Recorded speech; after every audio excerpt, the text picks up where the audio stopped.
오늘 창세기라네요. 시편 148편 1절부터 14절까지 말씀으로 여호와를 찬양하며 살자, 여호와를 찬양하며 살자, 이런 제목으로 말씀의 은혜를 나누고자 합니다. 창세기 1장 2절을 보시면 태초에 하나님이 창조하신 천지의 모습이 나옵니다. 사실 우리가 이 성경을 읽다 보면은 그냥 성경을 이렇게 휙휙 넘기는 경우가 많아요. 속해 몇 장 읽었다는 역사적인 사명을 감당하기 위해서 그냥 막 이리 넘기는데, 사실 성경을 이렇게 찬찬히 읽어보면요, 그동안 못 봤던 것이 보이는 경우가 있습니다.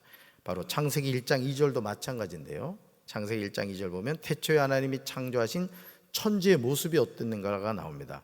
말씀 같이 읽어볼까요? 땅이 혼돈하고 공허하며 흑암이 깊음 위에 있고 하나님의 영은 수면 위에 운행하시니라. 아멘. 자존하시는 하나님이 어느 날 말씀으로 천지를 창조하셨습니다. 그런데 처음 하늘과 땅은 현재 우리가 사는 모습이 아니었다는 거예요. 땅은 아직 모양을 갖추지 않고 아무것도 생기지 않았습니다. 그러니까 창세기 1장 2절까지 보면 이제 그렇다는 것이죠. 어둠이 깊은 물 위에 뒤덮여 있었고 그 물 위에 하나님의 영이 휘돌고 있었어요. 이게 하나님이 태초에 천지를 이제 창조하셨을 때 처음 모습이었다는 거죠. 현재 우리가 사는 세상의 모습이 갖추어지기 시작한 시점은 창세기 1장 3절에서 하나님이 이르시되에서 시작됩니다. 따라합시다. 하나님이 이르시되. 그러니까 창세기 1장 2절이 아주 중요한 부분인 걸 알게 되죠. 그죠? 이것은 마치 흰 도화지에 그림을 그리는 것 같아요. 여러분, 그림을 그릴 때 그냥 그림을 그릴 수는 없죠. 뭔가 그림을 그릴 바탕이 있어야 되잖아요.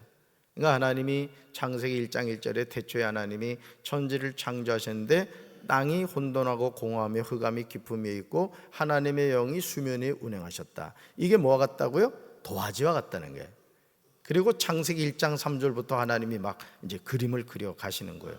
뭐로 그림을 그려 가셨다? 하나님이 이르시되, 말씀으로 이제 그렇게 시작하셨다는 거예요. 빛이 있으라 하시니 뭐가 있었다? 빛이 있었습니다. 이렇게 시작된 천지 창조는요, 5절로 가볼까요? 창세기로 가면 또 힘드니까 그냥 갑시다. 창세기 1장 5절에 보면 첫째 날이 나오고요, 8절로 가면 둘째 날, 13절에 보면 셋째 날, 19절에 넷째 날, 그리고 23절에 다섯째 날, 31절에 여섯째 날로 마칩니다. 그리고 창세기 2장 1절에서 천지와 만물이 다 이루어지니라, 이렇게 성경이 기록하고 있어요. 그러니까 하나님이 이 천지 창조를 하실 때 그냥 무슨 도깨비방망이로 이렇게 하신 것이 아니라는 거예요. 항상 하나님이 하신 일은 질서가 있는 거예요. 질서가. 할렐루야. 네, 우리 몸을 봐도 그래요. 우리 몸을 봐도 하나님이 얼마나 지혜로우시고 질서가 있는가를 알게 된단 말이에요. 만약 하나님이 바쁘시다고 이불 이마에다가 붙여놨으면 어떻게 될 뻔했어. 밥 먹으려면 이 어떻게 집어넣어야 될지 모르잖아. 그죠? 그러니까 하나님이 하시는 일은 너무 질서정연하고 아름답다라는 것이죠. 하나님은 그 하시던 일을 7째 날에 다 마치셨습니다. 그리고 그 하시던 모든 일을 마치시고 7째 날 쉬셨어요. 7째 날 안식하신 거죠. 하나님은 천지 창조를 하루에 완성하지 않으셨습니다. 하나하나 신경 쓰셔서 만드셨어요. 그리고 그 모든 것을 누구한테 주셨다? 사람에게 주셨다는 거죠. 사랑하는 성도 여러분, 우리가 하나님을 찬양하는 것은 너무나 당연합니다. 나란 존재가 이 세상에 있게 하신 분이 하나님이신데 우리가 어떻게 하나님을 찬양하지 않을 수가 있겠습니까? 그러므로 하나님이 베푸신 은혜를 아는 사람이 찬양하며 살아가는 거예요. 주님의 높고 위대하심을 내 영혼이 찬양하네. 주님의 높고 위대하심을 내 영혼이 찬양하네. 막 이 찬양을 부르면 여러분, 영적으로 깨어있는 사람은 내 안에 막 영이 막 춤을 추는 거예요. 그냥 찬양을 불러도요, 살아있는 찬양은요 다릅니다. 벌써 막 우렁차고 그 찬양이 막 힘이 있죠. 그러므로 시편 148편에서 시편 기자는 하나님이 만드신 하늘과 땅의 모든 것들이 하나님을 찬양해야 함을 강조하고 있어요. 찬양은 살아계신 하나님을 인정하는 겁니다. 따라합시다. 찬양은 살아계신 하나님을 인정하는 것입니다. 우리 1절 읽습니다. 할렐루야, 하늘에서 여호와를 찬양하며 높은 데서 그를 찬양할지어다. 아멘. 시편 148편에서 시편 기자는 할렐루야로 시작합니다. 여러분, 할렐루야가 뭐라 그랬어요? 여호와를 찬양하라. 여호와를 찬양하라. 그러니까 시작부터 할렐루야, 여호와를 찬양하라, 이렇게 시작하고 있다는 거예요. 그런데 여호와를 찬양하라고 하면서 하늘에서 from the heaven 여호와를 찬양하라고 합니다. 높은 데서 여호와를 찬양하라고 해요. 그러면서 시편 148편 2절부터 4절에서요, 다양한 대상들을 향하여 여호와를 찬양하라고 명령합니다. 이 세상에 존재하는 모든 것이 하나님을 찬양해야 되는 거예요. 우리 말씀 읽습니다. 주님의 모든 천사들아 주님을 찬양하여라. 주님의 모든 군대여 주님을 찬양하여라. 해와 달아 주님을 찬양하여라. 빛나는 별들아 모두 다 주님을 찬양하여라. 하늘 위에 하늘아 주님을 찬양하여라. 하늘 위에 있는 물아 주님을 찬양하여라. 아멘. 사랑하는 성도 여러분, 누가 하나님을 찬양해야 됩니까? 모든 천사입니다. 모든 군대입니다. 해와 달입니다. 밝은 별들입니다. 하늘의 하늘입니다. 하늘 위에 있는 물입니다. 이토록 다양한 모든 것이 하나님을 찬양해야 하고 찬양하고 있음이 놀랍습니다. 그렇다면 왜 모든 천사가, 모든 군대가, 해와 달이, 밝은 별이, 하늘의 하늘이, 하늘 위에 있는 물이 하나님을 찬양해야 됩니까? 시편 기자는 이 질문에 관하여 시편 148편 5절과 6절에서 그 근거를 분명하게 제시하고 있어요. 찬양해야 할 이유가 있다는 거예요. 왜 찬양해야 되는가? 여러분, 5절과 6절 세 번역으로 읽습니다. 너희가 주님의 명을 따라서 창조되었으니 너희는 그 이름을 찬양하여라. 너희가 앉을 영원한 자리를 정하여 주시고 지켜야 할 법칙을 주셨다. 아멘. 이 보세요. 너희가 누구 명령을 따라? 주님의 명령을 따라 뭐 됐다?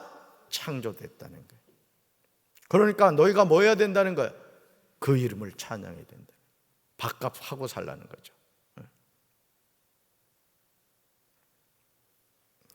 이 세상에요, 우연히 존재하게 된 것은 없어요.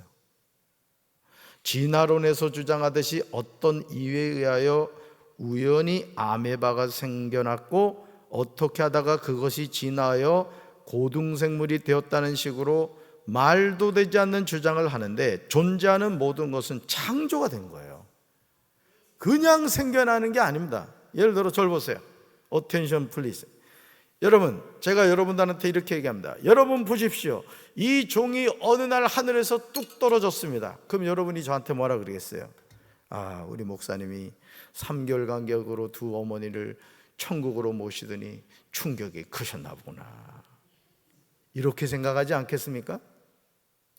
아니, 이 종도 만든 사람이 있는데 어떻게 아메바가 우연히 생겨나고 그게 진화해서 침팬지가 되고 침팬지가 사람이 돼? 이런 무식한 소리를 과학자들이 한다고요. 똑똑한 사람들이라고 하는 사람들이 얘기를 하는 거예요. 이유는 한 가지입니다. 하나님을 인정하고 싶지 않은 겁니다. 그러니까 여러분 하나님을 사랑하시죠? 하나님 믿으시죠?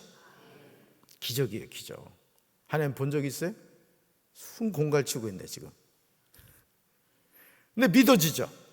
그게 은혜인 거예요. 근데 어떤 사람은요, 그러니까 그 이어령 교수도 지성에서 영성으로라는 책을 보면은 자기가 하나님을 이게 이제 그 하와이에서인가 하여간 그 세례를 받거든요. 그 하용조 목사님한테 제가 알기로는 이제 세례를 받았는데, 갑자기 예수님을 믿는다고 하니까 주변에 친구들이 그러다는 거예요. 너가 어쩌다가 그렇게 됐냐? 한국의 석학이잖아요. 한국의 석학. 이 젊은 시절에 이어령 그 박사가 말이죠, 기독교 엄청나게 두드려 깠습니다. 근데 자기가 예수를 믿게 된 거예요. 기적이죠, 기적. 그 딸 이미나 목사를 통해 예수님을 이제 받아들인 거죠. 은혜예요, 은혜.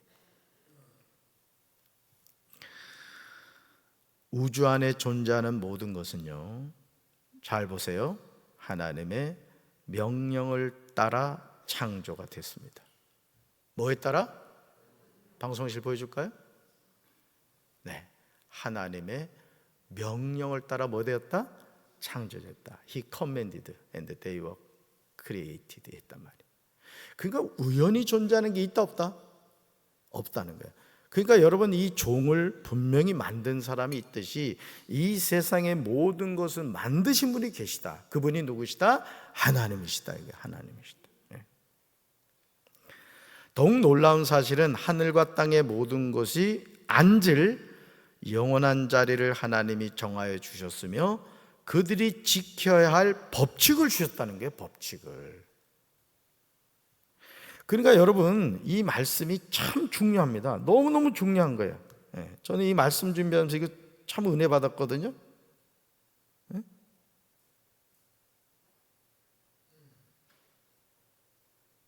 여보요, 6절 보세요. 6절.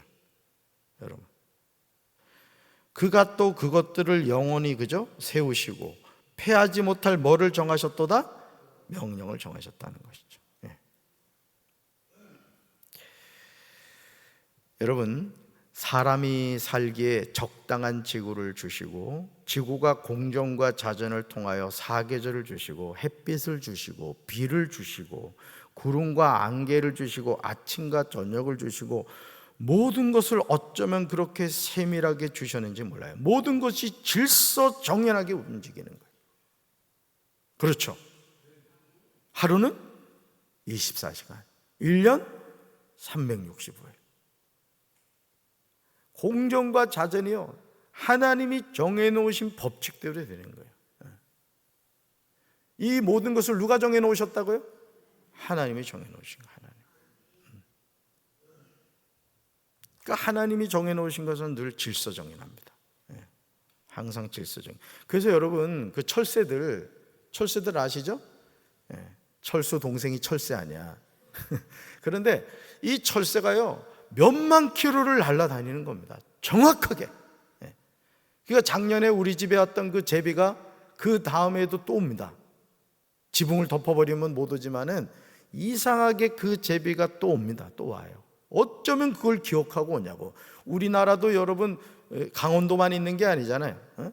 충청도도 있고 경상도도 있고 전라도도 있고 경기도도 있고 하는데 꼭 그 제비는 다시 돌아온단 말이에요. 강남 같은 제비가 돌아온다. 누가 그렇게 하신다고요?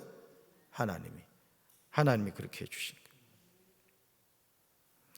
시편 148편 7절과 8절에서요, 시편 기자는 계속 주님을 찬양하라고 강조해요.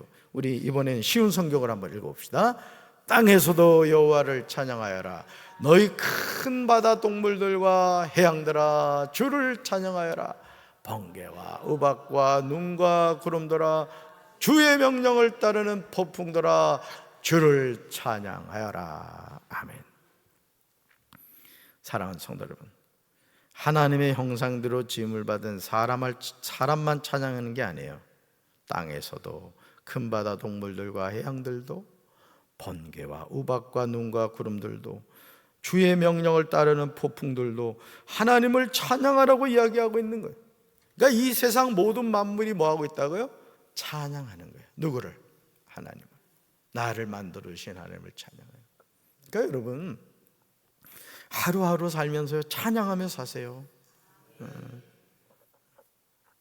그게 하나님 제일 기뻐하는 거예요. 황소를 드림보다 하나님을 찬양하는 것을 하나님 기뻐하신다잖아. 정말 중요하죠.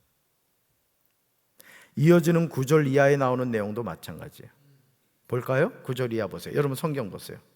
산들과 모든 언덕도, 그죠? 또 과일나무들과 모든 백향목도, 또 들짐승들과 모든 각축도, 작은 생물들과 날아다니는 새들도, 땅의 왕들과 모든 나라도, 땅에 있는 너희 귀족들과 통치자들도, 청년들과 처녀들도 노인들과 어린이들도 살아계신 하나님을 찬양해야 되는 거예요. 얼마나 감동적이에요. 아멘. 그러니까 여러분들이 늘 찬양하며 사세요. 찬양하며. 그러므로 시편 148편 13절에서 왜 이 모든 것들이 하나님을 찬양해야 하는지 시편 기자는 그 근거를 분명히 제시하고 있어요. 왜 찬양해야 되느냐? 13절 같이 읽습니다. 13절 여호와의 이름을 찬양할지어다. 그의 이름이 홀로 높으시며 그의 영광이 땅과 하늘 위에 뛰어나심이로다. 아멘. 여호와의 이름을 뭐하라고요? 찬양하라는 거예요. 왜요? 그의 이름이 홀로 높으시며 그의 영광이 땅과 하늘 위에 뛰어나심이로다. 이 세상에 하나님의 이름보다 높은 이름이 없는 거예요. 하나님의 영광은 땅과 하늘 위에 뛰어나신다. 여러분 당연하지 않습니까? 아무것도 없는 혼돈과 공허와 어둠 속에 있는 이 세상을 하나님이 질서와 광명과 만족의 세계로 만드셨다고요. 여러분 고속도로도요, 서로 교통법규를 지킬 때 그 고속도로가 아주 유익한 도로가 되는 겁니다. 근데 가끔 이 정신 나간 사람들이 막 역주행을 하질 않나 말이죠. 갑자기 도로를 가는데 맞은편 도로에서 화물차 타이어가 이런 게 날라오지 않나? 그건 겁나서 고속도로 못 가는 거지. 사망도로가 되는 거지. 그러니까 여러분 하나님의 자녀는 하나님의 질서 안에서 살아가야 되는 거예요. 교회 안에서도 이 영적 질서가 중요합니다, 여러분. 그래서 잘 되는 교회는 항상 담임 목사 중심으로 우리 장로님들과 성도님들이 한마음 한뜻이 되어서 같은 곳을 바라보는 거예요.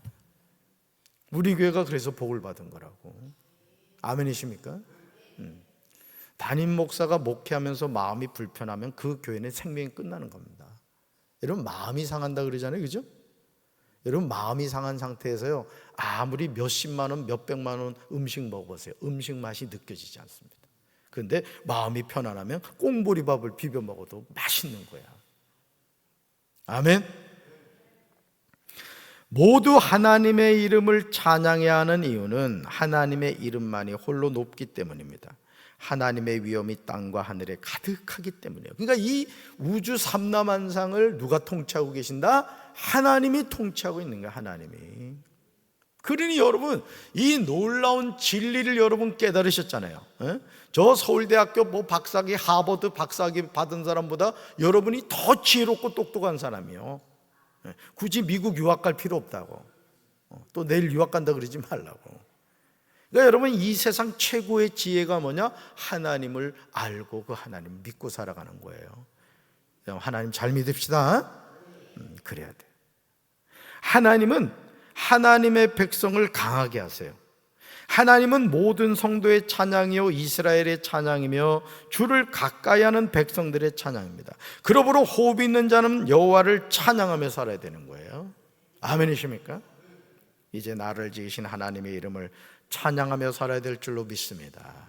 오늘도 여러분들이 어디를 가든지 어느 곳에 있든지 하나님을 찬양하며 하나님께 영광 돌리는 우리 사랑하는 성도들 되기를 주님의 이름으로 축원합니다. 가슴에 손 얹겠습니다. 주님, 우리가 하나님을 찬양해야 하는 이유는 하나님이 우리를 만드셨기 때문입니다. 나란 존재가 이 세상에 있게 된 것은 하나님이 나를 있게 하셨기 때문입니다. 내 삶의 주인 되신 하나님, 우리 가정의 주인 되시고 우리 교회의 주인 되시고 우리나라와 세계 삼라만상의 주인 되시는 하나님, 우리가 늘 하나님을 찬양하는 일을 게을리하지 않게 도와주시옵소서. 예수님 이름으로 기도합니다. 아멘.